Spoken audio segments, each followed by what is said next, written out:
if your partner were about to be killed and you knew with 100% certainty you could save your partner's life, but you would have a 50% chance of losing your own life in the process, would you do it? About 90% of the men say they would do it. So the second mindset is, if I'm willing to die for you, I guess the least I can do is listen to you. Usually being heard is more valuable to the person complaining or criticizing than the solution. Right. Solve your partner's problem, and you will often see less gratitude than just fully hearing your partner. Hello, and welcome to the Psychobabble podcast. My name is Joe Nucci. I'm your host, and today I have the honor of sitting down for the second time on the show with Dr. Warren Farrell. In case you don't know who Dr. Farrell is or what he's up to, he is the international best-selling author of books like Why Men Are the Way They Are, The Myth of Male Power, and the book we're going to be talking about today, From Rolemate to Soulmate, is based off of his couples communications workshops in which he helps couples, but also couples therapists like me, work with couples better for over 3 whole decades. Dr. Farrell, thank you so much for saying yes to coming on again. Absolutely. I really enjoyed our last conversation. You're very thoughtful, and you have such a good connection to human beings as opposed to just sort of intellectual. So it's really a pleasure. Oh, thank you. I appreciate that. It has been a lifelong journey of mine to not just be in my head about all these things. Integrating, which maybe we'll talk a little bit about today, is essential for any sort of connection. Well, let's just start. The first question I had for you is, I was really struck by the title, From Rolemate to Soulmate. For those who aren't familiar with the book or with this workshop, let's break it down. What is a rolemate? Well, everybody should play roles in a relationship. In other words, as you find out what your strengths are and what your weaknesses are, somebody might be really inclined to sort of love cooking, and somebody else might be inclined to sort of, I'm good at the shopping, and I really select things well, and I focus on bargains and stuff like that. So as each couple learns their strengths and their weaknesses, they play roles. That's no problem playing roles. Mm-hmm. However, when you play roles, that's wonderful for an efficient relationship. 2 roommates can have that relationship, but it's not really touching into each other's souls. And so that's the soulmate is somebody who really knows how to sort of feel, leave their partner feeling heard and seen, and able to be vulnerable without feeling like they're being going to be lectured to, being able to share criticisms and concerns without feeling that the partner is going to be defensive. Most couples spend a good part of their life with their partner walking on eggshells, so to speak. I have something to say, but I want to make sure I say it at the right time, the right place, the right tone.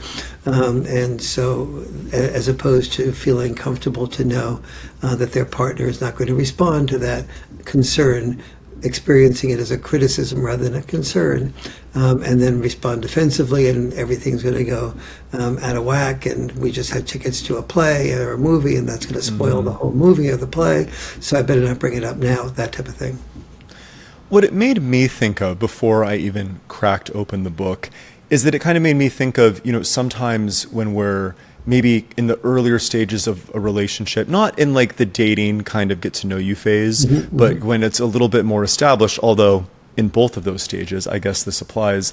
Sometimes we project our idealized fantasy on the person, or we kind of like have these expectations of them. The point is that there are roles we want them to play, role of sexual partner, role of best friend, role of, compatriot, and whatever it might be. But then what ends up happening as we get to know the person, we realize, they're a little bit more complex, a little bit more multifaceted. They may stop playing a role when I wanted them to keep on playing the role, or whatever it is.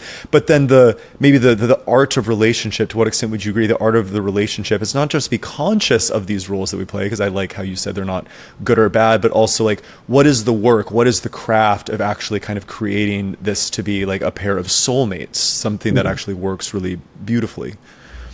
I think the first thing to get is that it's biologically natural to fall in love.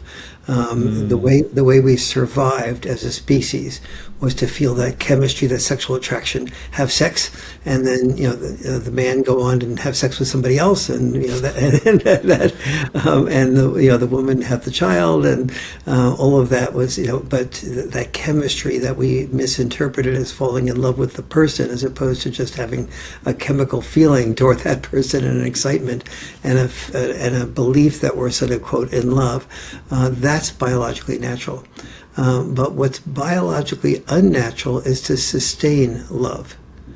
And the gap comes with this, that historically speaking, when you heard criticism, it was a potential enemy. So it was helpful to have your defenses up so you wouldn't be killed by the enemy. In fact, it was even helpful to kill the enemy before the enemy killed you. That's what's biologically natural. And that's natural for survival, but it's totally dysfunctional for love. Right. And so the first person who sort of said this that I read, he said it differently. It was Gottman, and he said that in my workshops, I advise people to not be defensive in response to criticism. And in my 30 years of doing the Rolemate to Soulmate workshop, I did the same, gave the same advice. However, what I did that was a little bit different was I invited everybody in the workshop to a free follow-up phone calls in group form. And what I heard over and over again, 5-10 weeks after the workshop went, was I loved your advice. I totally agreed with it in the workshop that when my partner criticizes me, I shouldn't become defensive. And then when I got home and the first criticism appeared, that wisdom disappeared. And Yeah. and so I started saying, okay, this, why did the wisdom disappear so quickly? You can't change this. I was asking people to do an evolutionary shift. From being defensive, it's natural, to being receptive to criticism, which is unnatural. So, if I'm asking somebody to do something as profound as it being unnatural, I have to set up an unnatural. I have to undo what is natural. And so, how do I do that? And so, long story short, I set up something called a caring and sharing practice. That couples agreed to do each week. They put it on their calendar, and it's only 2 hours a week. And the beginning of those 2 hours, they learn how to appreciate each other very specifically, and they share those appreciations. At the end, they share more appreciations very specifically. But in between, they're allowed to share only one concern they have with their partner that the partner will experience not as a concern, but as a criticism. And so what I ended up doing over a period of 30 years was figuring out what mindsets were most powerful at being able to have someone experience their partner's criticism as an opportunity to be more deeply loved. So, for example, one mindset is the person about to hear the criticism says out loud so their partner can hear them, if I provide a safe environment for you to say whatever you want, whether I completely agree or disagree with it, even if I feel it's a distortion or a lie, and even if your voice gets very loud and sarcastic, the more your voice gets loud and sarcastic and you're telling even what I think is a lie, and you feel like, nevertheless, I'm there for your story, your way of looking at this, you'll feel more secure with me, therefore you'll feel more loved by me, and therefore you'll feel more love for me. So now two things are happening. The person about to hear the criticism is realizing that he or she can guarantee a deeper amount of love by providing that partner of his or hers with an opportunity to feel completely heard and not have to worry about, am I saying this incorrectly? What is my partner thinking? I see something happening in my partner's mind while I'm talking. What is that about? And so on. And I'll give you one more mindset that I ask couples to do. I have everyone in my workshops or that read the on Rolemate to Soulmate book to sit back to back with their partner and to write down something that I guarantee their partner will never see. And so I asked them the question, if your partner were about to be killed, like let's say in a car accident or drown, and you knew with 100% certainty you could save your partner's life, but you would have a 50% chance of losing your own life in the process, would you do it? Yes, no, uncertain. And the only caveat is that you subtract the equation, you subtract the factor of children. If you have children, make believe you didn't have children. And then would you do that, yes, no, or uncertain? And then all the women, all the men, they wrinkle the piece of paper into a tight ball. The men throw it in one corner, the women throw it in another corner, and then they pick up the men pick up another man's paper, the women another woman's paper, and then they go around and read. Do the men and women read it in their gendered groups or together? No, together. They all hear the men say, yes, yes, I'd be willing to. I'd take a 50% risk of losing my own life. Did I mention that before? That the person doing that, saving the other person's life, they're asked the question. But in the process, you take a 50% risk of losing your own life. Yes. And then I say, would you do it? Yes, no, or uncertain. And so about 90% of the men say they would do it, and about 80% of the women say they would do it. Now the remarkable part of this is that some of these, maybe a quarter of the people in the workshop, are thinking maybe they're going to break up, and this is the workshop is their last chance to get together. Nevertheless, they would take that type of risk. So the second mindset is, if I'm willing to die for you, I guess the least I can do is listen to you. And it's like, it puts it in perspective.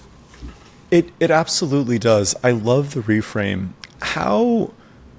What mindset, or is there a similar reframe that you might recommend to somebody who is not yet married or maybe earlier in the courtship process? Because I feel like criticism comes up and will often end relationships with potential due to criticism. And so is this something that you would recommend only for people who are already strongly committed, or is there a similar mindset for people to learn how to hear feedback from people that they're trying to build that intimacy with?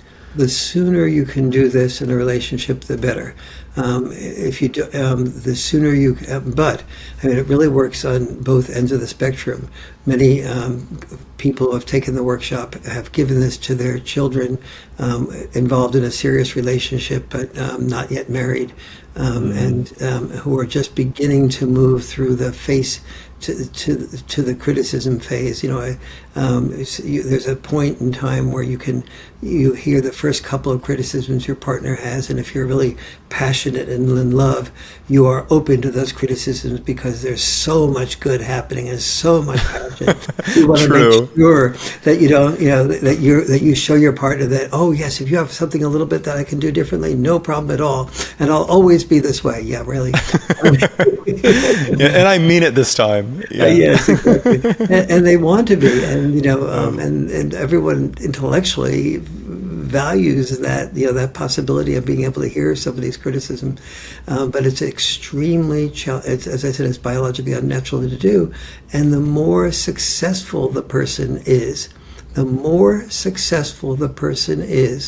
who's listening, the more challenging it is to do this, because successful people, in order to be successful, don't really listen, they self-listen. That is, let's say somebody's at Boeing Aircraft and they're looking for maybe a new door.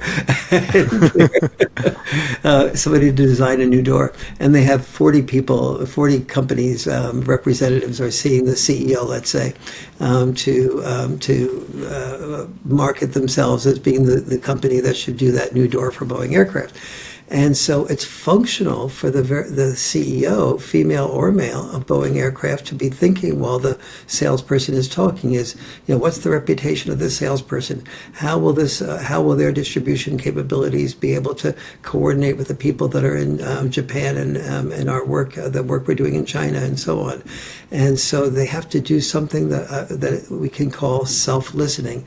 They're listening to themselves, think of objections, questions to ask, positives and negatives, who to go to, who to double check this with, how this person compares to another salesperson, and so on. This is all functional for being a good CEO or being successful at work, especially if you're a lawyer. And so, but if you take that same process home, when you're doing this as a CEO, when problems are being brought up, if you're really good, the more you do something, the more your neurons fire and harden in that direction. And so when now you go home and you're talking to your husband or wife or your children, and they're presenting a problem, you're in self-listening mode. What do your children need, and what does your spouse need? Your spouse just needs you to listen. And and so when I'm working with CEOs, one of the things that's the most challenging is the CEO, especially if the CEO is a male.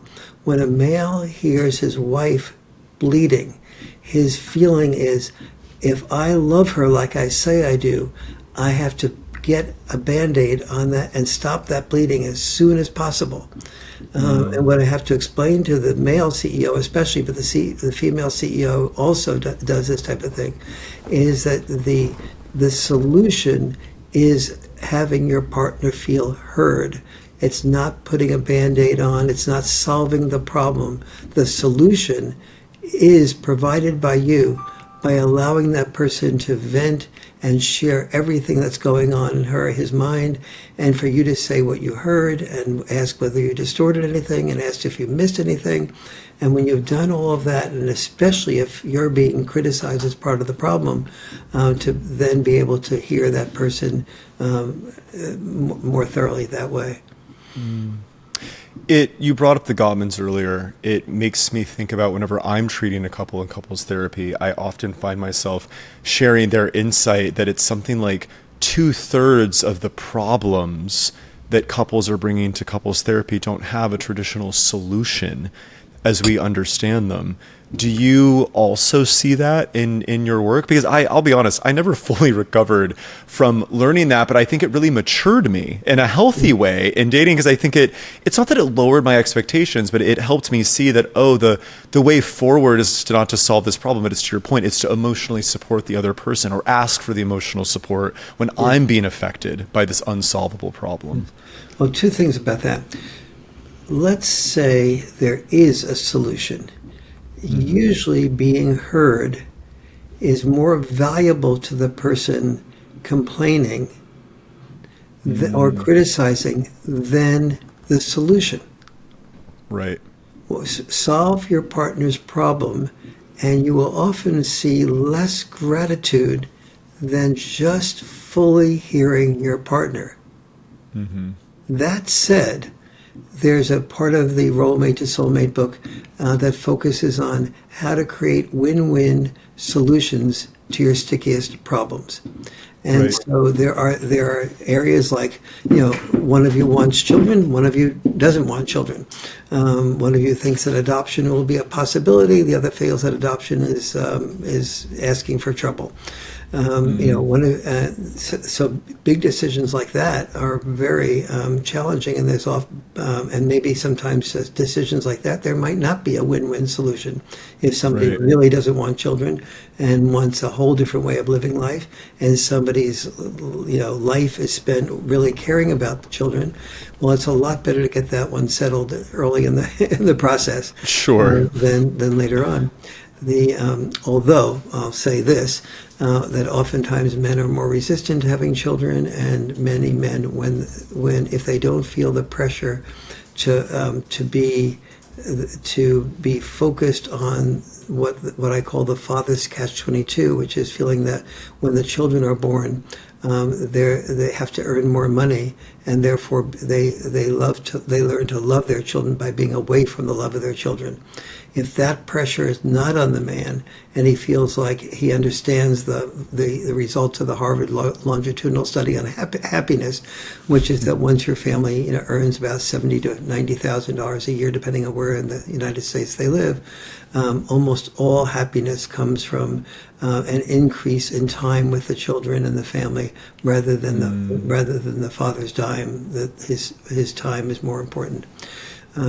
So anyway, that's where was I with where was I going with that? Well, I think we were reflecting on this idea that, and it's a very, very, I think, brilliant but counterintuitive insight. To paraphrase it back to you, you said that even when there is a solution to a problem, the person that is complaining or criticizing or maybe feeling like they're impacted to the problem, they're going to care, right, about being listened to first before any solution can be implemented. And I absolutely agree. I think that's what I often see in my practice with couples, where it is not always, but often, if we're going to speak in these, in these kind of in these binary terms of like men and women together, where it seems to be often the boyfriend or the man just wants to go right over into strategy mode, and what the girlfriend or the wife hears is, you don't care that this is affecting me. Yes. And so even they're coming in sometimes with a perfectly reasonable strategy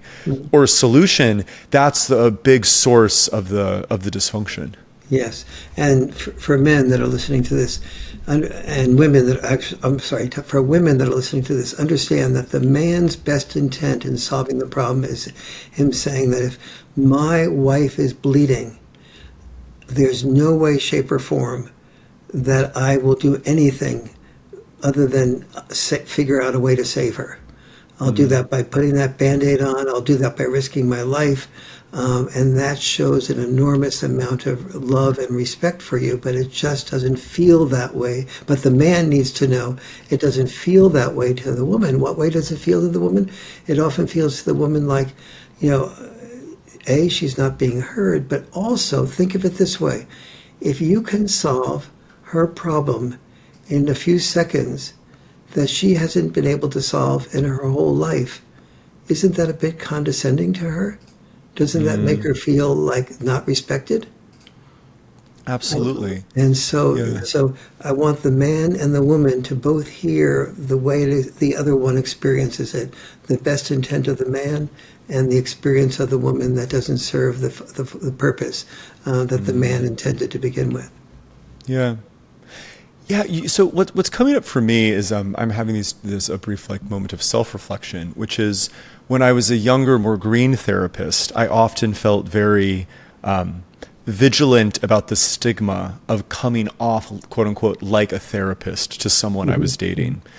But one of the things I've noticed as I've gotten older is that it's actually to my advantage, at least in terms of intimacy and dating, that I've had practice just sitting back and actually listening, like the mindset that you were talking about earlier. Like, I'm going to listen, and even if I disagree, right, and even if I'm offended, I've had practice holding my response and everything to the side for a second and just letting the person feel seen, heard, understood, etc. And then I can come in, and share my perspective or whatever it might be. So that's one. But then there's also the thing that you're saying, which is I also had to learn the hard way as a therapist, as many therapists often do, that I may see the answer, not because I'm a therapist, but because the answer is obvious, right?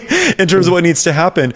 But if you come in instead of kind of leading the horse to water like thing or helping them, people are more likely to kind of take their own advice. And so what I hear you saying is that it's kind of like a tortoise versus the hare thing. It may feel expedient to just dive in with that solution to the problem, but you really want to approach these win-win things in the spirit of collaboration, as in it is not me versus you, I see the problem and you don't, but it's we are both facing this problem together, and once you see what I see, we'll be smooth sailing. Absolutely, 100% the case.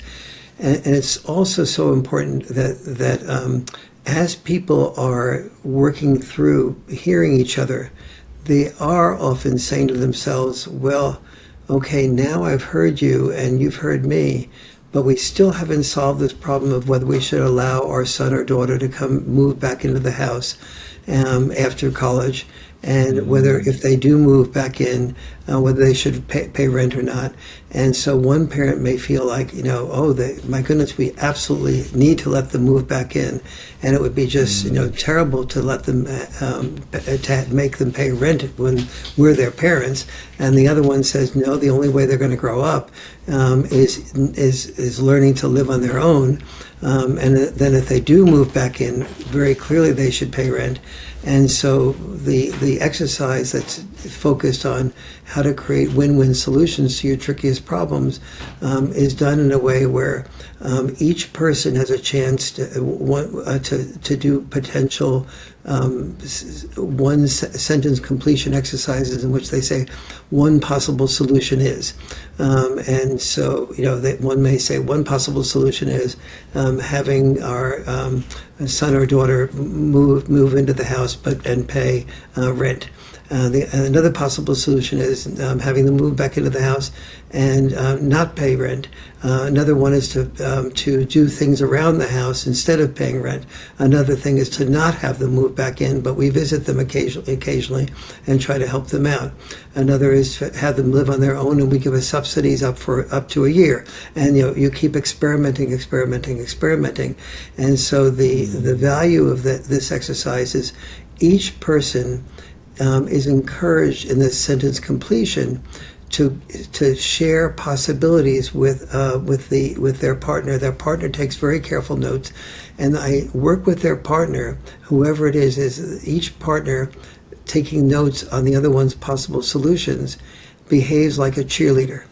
And the cheerleader always goes, first and 10, do it again. First and 10, do it again. The cheerleader doesn't go, first and 10, but excuse me, you made a mistake again. First and 10, you could have done this better this way. Yeah. What type of jerk are you? Type of thing. Or no wonder you're getting a concussion. And what that teaches the couple is to really to create a space to really draw out the best that their partner has to offer, as if everything their partner said is of equal value. Just take it down, write it down. And then at the end of the process, when both partners have done this, they look at each other's pieces of paper and they rank the solutions 10, 9, 8, 7, and then the ones that they don't think are viable at all, they just leave blank. And then they put both of their rankings together, and then they start working with the ones that have the highest number, like 19. One feels it's a really good idea, the other feels it's a partial idea. And then you work out something like, yes, okay, we can have the person move into the house, our son or daughter, but only for 6 months, and they have to do this, and this around the house, when originally one may have said, no, I don't want them to move in. That's infantilizing them. The other one felt it was really cruel to them to not let them move in. And so there's so many win-win solutions. But because we often feel how can we be so cruel versus how can we be so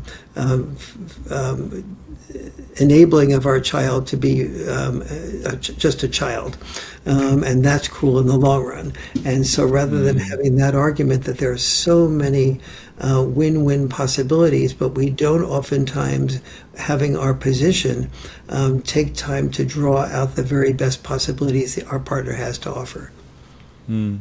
Absolutely. Before we started the recording today, we briefly talked about Erich Fromm. And in his book, The Art of Loving, he talks about how, archetypically we receive the unconditional love from mom, which is, of course, you can move in, right? Like, of course, like you are perfect just the way you are. And like, I will always accept you exactly as you are. But then we learn conditional love from dad, again, archetypically. And the conditional love from dad is like, oh, well, that's great. You got a B+, but could you get an A next time? And what's I think complex about intimate relationship, at least in this century, in this paradigm that we're living in, is we want to have both from our partner. And what I really love about your book, well, all of your books are like this. They're full of kind of practical like metaphors or frameworks or like lists, but you offer these really practical ways for people to be flexible. At some point in the book, I forget where, but you talk about how a lot of these, you know, kind of traits or styles that we talk about, they're only bad when they're rigid and extreme, right? They serve a role, you know, not to be punny on Rolemate, but they serve a role in terms of like how to be like the soulmate that your partner deserves, and vice versa. Yes, absolutely. So we've one thing that we haven't talked about yet that I thought was a really great takeaway for me in the book was this idea of one of the things that plagues these relationships is this idea of being controlling. And one of the things that really struck me was the part of it where you said, well, people may think of themselves as not being controlling, and they may be right in that assessment, but when you ask the partner how it came across or how they experienced it, they still felt constraints because they didn't want you mad at them or they didn't want to disappoint you, and they still felt like they were being controlled. Can you talk a little bit more about that? Because for me, I'll be honest, I had this moment where it's like, oh, maybe I am a little bit more controlling than I think, or at least the experience of me is as such. I ask in my workshop, I ask every person, do you feel like you maybe, now that you know, so first I make a distinction between when somebody makes a suggestion, oftentimes the person hearing the suggestion doesn't think of it as a suggestion, but feels it's a criticism. So somebody might say, oh, you know, I just came up into the kitchen. I saw the dishes in the sink. It sort of I was hoping for a bit more peace. It gives me real peace when the dishes are all in the dishwasher. Do you mind putting the dishes in the dishwasher from now on? And so that's from the perspective of the person making that comment. It's just a suggestion, and it's a way of helping that person feel peaceful. And but from the perspective of the person hearing that, she or he may feel like, well, yeah, wait a minute, you left the dishes in the sink last week. I didn't say anything to you. Why is it whenever I do something that's not perfect, I'm suddenly wrong? And so, you know, and that type of reaction happens often enough in a relationship, and everyone's walking on eggshells. They can't say anything, so they don't know how to do that differently. And so the first thing that needs to be understood is that what one person experiences as a criticism, the other person often experiences as just a concern, or even just a suggestion that will improve intimacy and love. Like because the partner would love it if they could come up to the kitchen and there were no dishes in the sink. And isn't that wonderful to please your partner that way? And so the first thing to learn is that what you suggest as any change in an attitude or a behavior as a suggestion that you think will increase intimacy, your partner is often likely to experience that as criticism. So with criticism defined that way, I then ask everybody in the workshop, how many of you feel that you criticize with this definition more than you feel is optimal? And almost everybody raises their hand. And then I go over the issue of complaining. And so many people, so let's say you recommend a restaurant or recommend a movie, and your partner's at the restaurant. I was working with a couple at my house here, and it was their anniversary, and it was their 10th anniversary, and they went out to a restaurant that was a Michelin star restaurant in Mill Valley, where I live. And the fellow really carefully planned the restaurant and got everything really the best restaurant in town and got everything ready. And it came back the following day, and it said, we had a big argument last night. And I said, what was that about? And he said, my wife, she mentioned that the soup was a little bit bland. And the service, the waiter that came to us was a little bit abrupt and very formal, and she didn't feel connected to him, and that some of the and that she could see as she was walking in some of the garbage cans in the back of the restaurant, and she may and the and that the napkins, some of the lint came off on her dress, and each time she did this, she felt she was criticizing the restaurant. But each time she did this, I felt she was criticizing me because I made that recommendation of that restaurant and that type of thing. And so and the same type of thing, you recommend a movie, and then the person starts criticizing theoretically the movie, but you feel criticized because it was your recommendation. And so complaining is experienced as that is theoretically by the person doing the complaining is often feeling it's a complaint about that restaurant or the movie, is often experienced as a complaint to the person who was stupid enough to make the recommendation of that movie or that restaurant. And so understanding that definition of complaint, raise your hand. I ask people in the workshop if you feel maybe you complain more frequently than you do. And most people raise their hand. Almost everybody raises their hand. And then I say, how many people feel like you're controlling? And only about a third of the hands go up. And so I say, now ask yourself this question. If somebody was criticizing you in the way you're now understanding criticizing, and that was frequent, do you feel that they're trying to control you on some level, or at least it feels controlling to you? Almost every hand goes up. If they're complaining about the recommendations you make, do you feel controlled? Almost every hand goes up. So do you understand how your partner might experience you as feeling controlling, even though you don't originally see yourself that way? And then pretty much everybody gets it. And so what is the way, how can we, because how do I want to say this? Some people might be listening and they might, say, Warren, I'm just not like the kind of person who is just going to make platitudes and be overplay when the soup is bland or when the service is terrible. Like, I'm a straight shooter. Like, this is that maybe they have a disagreeable personality or whatever it is. How can they integrate this awareness without feeling like they have to turn into someone that is like overly nice, or at the very least not themselves, not the person that their partner ultimately chose? Well, first of all, by doing two things. One is also looking at the restaurant and finding what was good about it, let's say. And so I actually asked this couple to do that, and they ended up with about 15, 16 things that were really good about that restaurant. It is one of the most beautiful, warm restaurants you can imagine. There was a number of the dishes were really outstanding. There was just one thing after the other. In the Rolemate to Soulmate book, I actually use this example and list, I think, about 13 or 14 things. So the first job that we need to do is to learn how to both appreciate and appreciate specifically. And that allows our partner to feel like that recommendation the positive was also seen. And then that frees the person who made that recommendation to sort of also feel that they can criticize the negative, or that the negative is only a small portion of the whole. But oftentimes our minds go to the things that we think are deficient. We go to the weeds rather than to the flowers.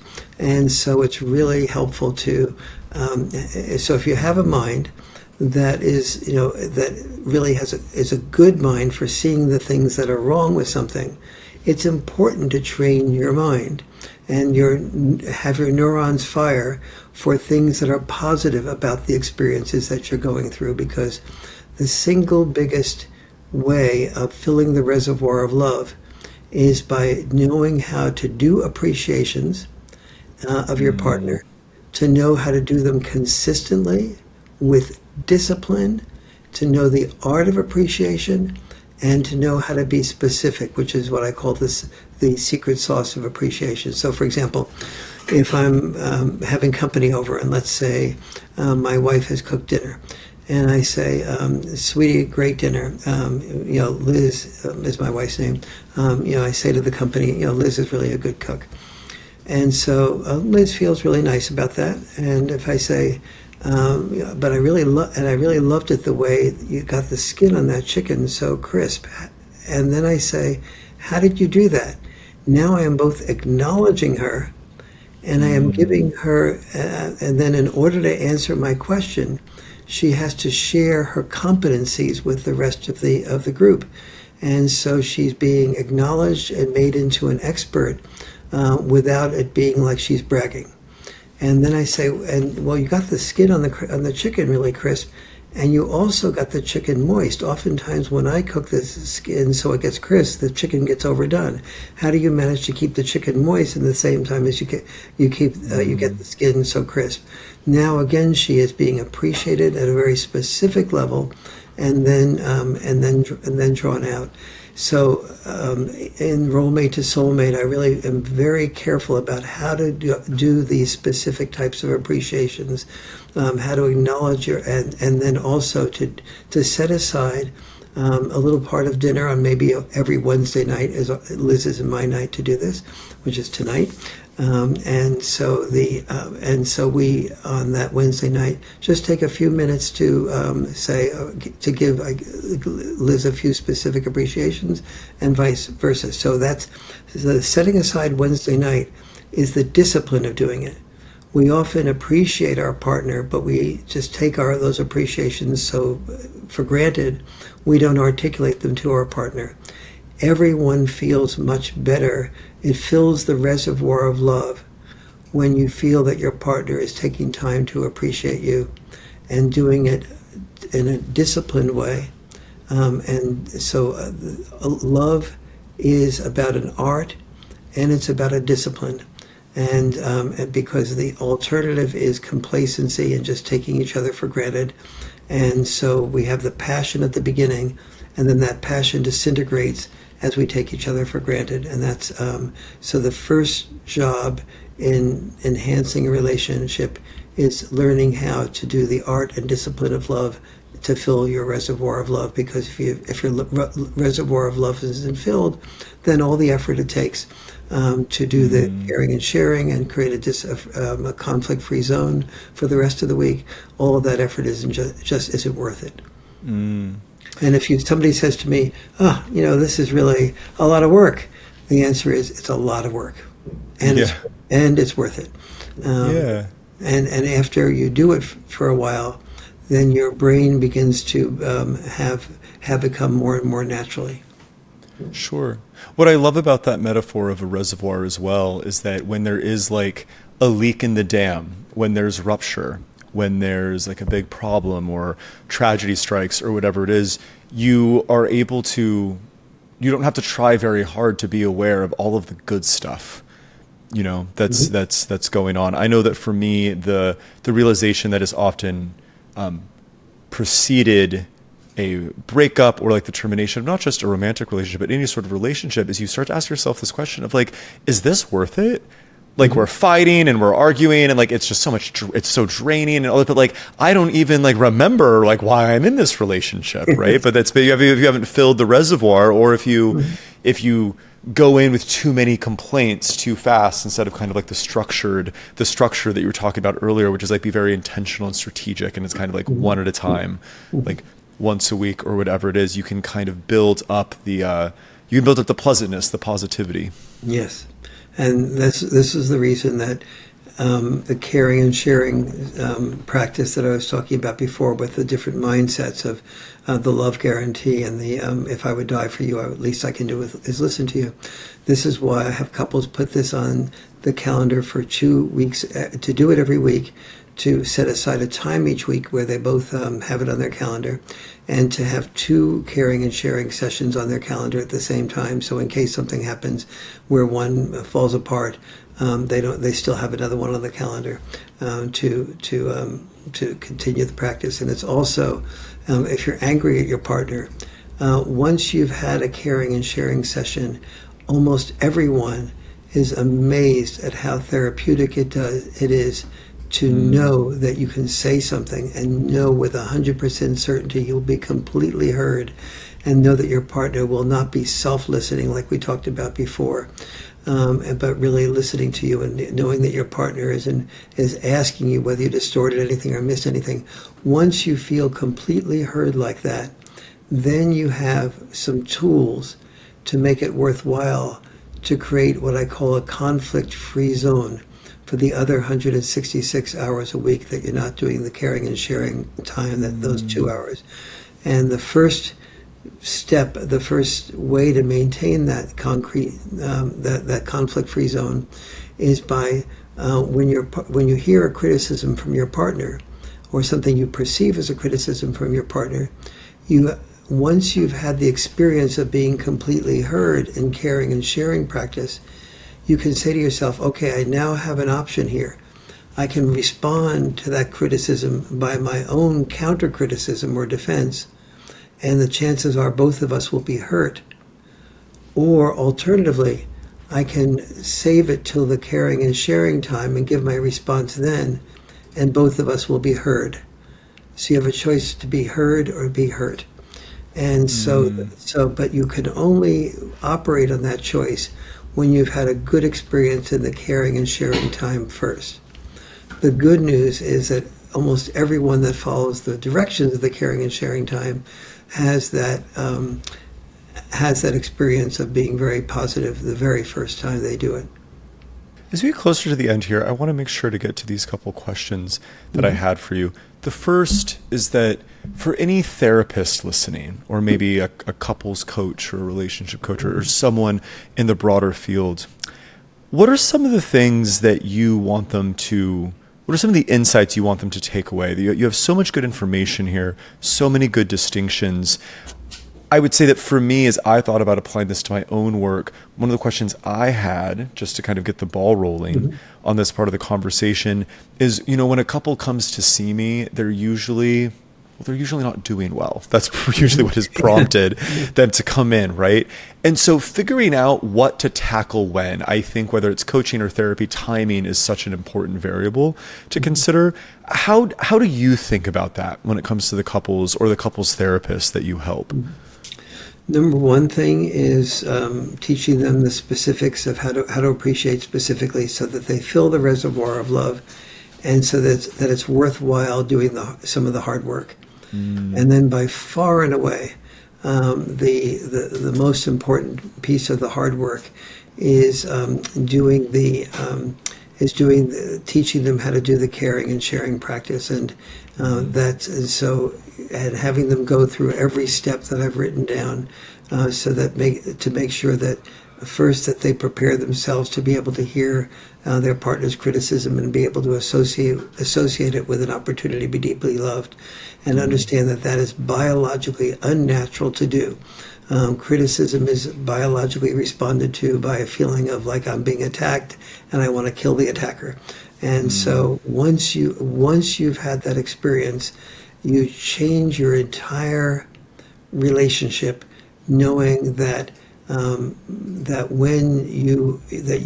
you can turn a criticism into an opportunity to leave your partner feeling heard, and it's 100% chance that you will be able to do that if you follow these steps, and that's the number two thing to do. Once you've done that, knowing how to do a conflict-free zone is the third most important thing. After that, learning some of the other things, like how to do a family dinner night without it turning into a family dinner nightmare. How to play together, because the data shows that couples that play together are more likely to stay together. And it's just a lot of fun to play together. How to use music as your cheapest therapist. And knowing what music works best for your partner to build up energy when they're down, and also what works best for your partner to be romantic when maybe there's a little bit of a tiff between you. Have you seen any notable differences, or I guess similarities, between how your insights apply to straight couples versus gay couples, whether they're gay men or lesbians? Almost zero difference. Fascinating. fascinating in the workshop. I'm really glad you asked that question. It's fascinating in the workshop to see that at the beginning, usually gay couples are worried about, will I be sensitive to them being gay, and will they be different in the workshop, because usually there's only one or two gay couples in a workshop where there's 60 people. And so after a short period of time, they say, I also don't feel heard by my partner. I also feel this complacency. I also feel that we don't have a conflict-free zone during the week. I also feel that we don't play enough together. I also feel that the appreciations when they do come are few and far between, and they're not specific. And so all these things apply equally to gay people as well as straight people. Now, the things I mentioned before about why a man is so much more likely to jump in and solve a problem, and what the different experience of that is for a man than a woman. Those reasons may not apply to the gay couple, on the male and female, although most gay couples, there's one that operates more as a male and one that operates more as a female. So even within gay couples, that differentiation tends to be true. However, it makes the core of the Rolemate to Soulmate book is identical for gay men and for women. The reasons may here and there be different, but no one feels heard. And the same with parents and children. Some of the people that attend the Rolemate to Soulmate workshop are fathers and daughters, or fathers and sons, or mothers and daughters or sons. And the dynamic is still neither the parent nor the child feels heard. Neither the parent nor the child feels criticized. Feels acknowledged and appreciated, and no one knows how to really do that well. To do that appreciation well. Yeah. In some ways the answer surprises me that there aren't any difference, but in other ways it doesn't surprise me at all, because in the book, when you touch on how your concepts also apply to maybe coworkers or friends or family members, or even a couple where there's political difference in political affiliation, it still boils down to the same kind of emotional or psychological underpinnings of, if you structure the conversation appropriately, even if you viscerally disagree over very meaningful personal topics, you will still have a more productive conversation and therefore relationship when you keep some of these things in mind.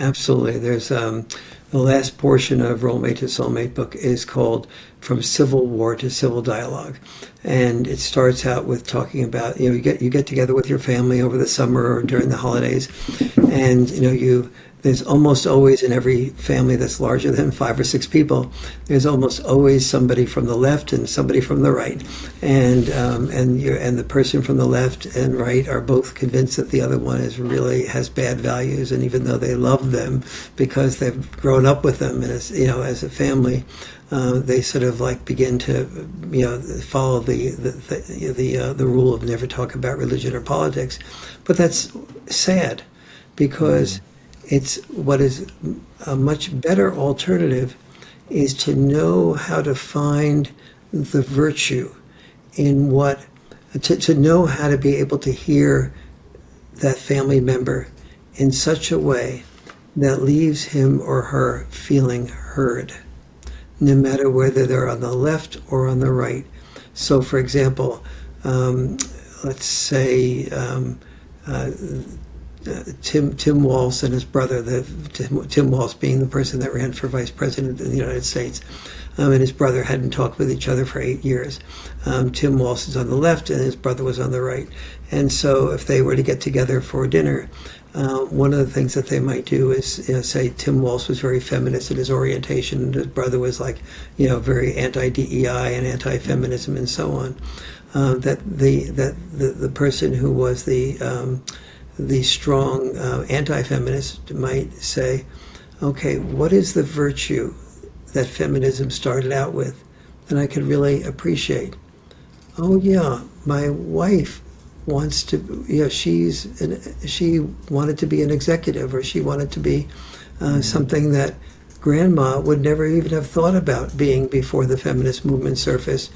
to do that? And do I want my daughter to think about opportunities that would not to be maybe a doctor or a lawyer or whatever that my grandma would never have thought about?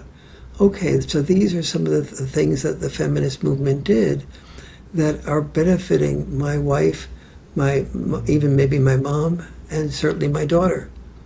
And so rather than focusing on where feminism went too far and maybe blamed men or was making men into the oppressor or the enemy, and arguing that point, just first allow this person in your family to feel the appreciation for what for the virtue in what they believe, before you move over into arguing about the vice land when that virtue train went from virtue land to vice land, let's say.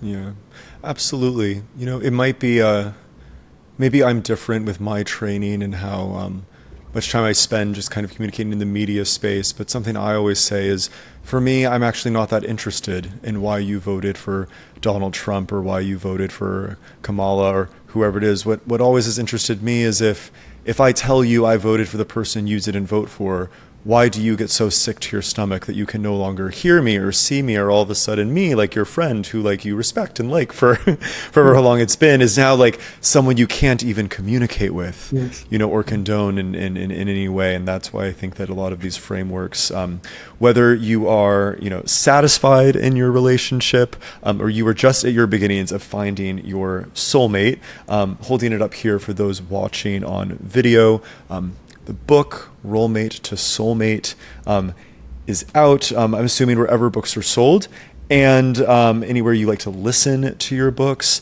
Before we go, and before you tell everyone where to find you, one final question. I would say that some people might find that the soulmate feels a little, in today's kind of dating app wasteland, it feels such like an elusive concept. What would you say to them, given all your research and all your experience and the process of writing this book?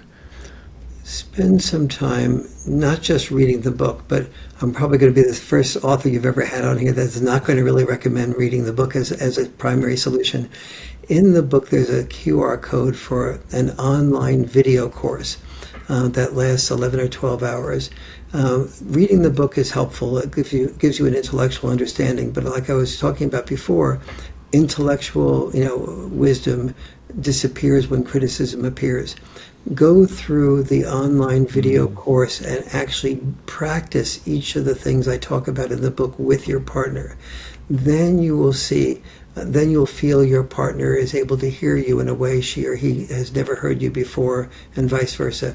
And then there'll be no argument at the end of that process. You will see how much deeper, what a type of love that you can have toward your partner that you hadn't experienced having before.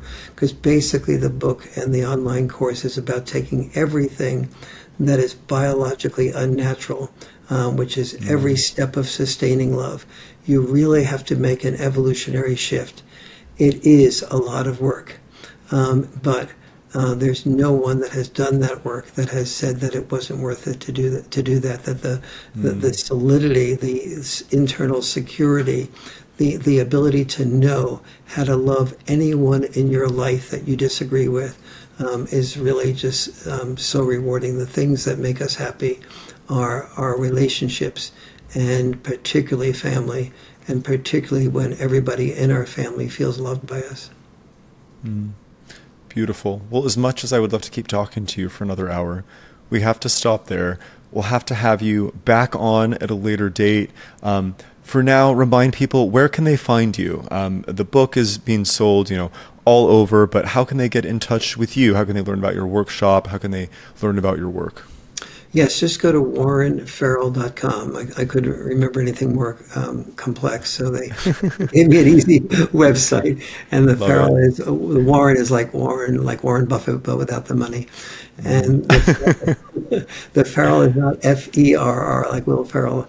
It's Farrell. I'm not that funny either. And so it's Warren and Farrell and .com. and there will be the list of the workshop times. The next workshop I'm doing is in July, and the one after that is in October. And so, and as I said, don't read the book without doing the online course. That's really the most important thing about the book. Yeah, absolutely. Well, sweet. Thank you again for coming on. And for those of you who are still listening, please be sure to like and or subscribe however you're tuning into Psychobabble, and we will see you next time.